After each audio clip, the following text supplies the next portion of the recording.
वो ज़ात वाहिद इबादत के लायक, ज़बार दिल की शहादत के लायक, उसी के है फरमा इताअत के लायक, उसी की है सरकार खिदमत के लायक। लगाओ तो लो से अपनी लगाओ, झुकाओ तो सर उसके आगे झुकाओ। तो दहकती आग के शोलों पे सोया बाहों से, जो जवां बेटे की मैयत पे न रोया बाहों से,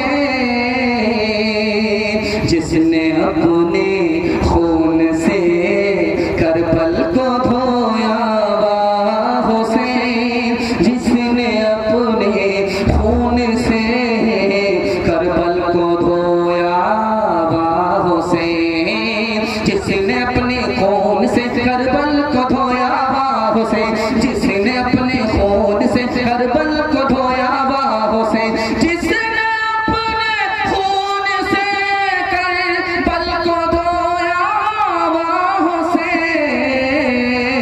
जिसने सब कुछ खो के भी कुछ न खोया बाहों से, जिसने अल्हम्दुलिल्लाह नहमदुहु व नस्तईनुहु व नस्तगफिरुहु व नु'मिनु बिही व नतवक्कलु अलैहि व नऊज़ु बिल्लाहि मिन शुरूरि अनफुसिना व मिन सय्यिआति अअमालिना। मन यहदिहिल्लाहु फला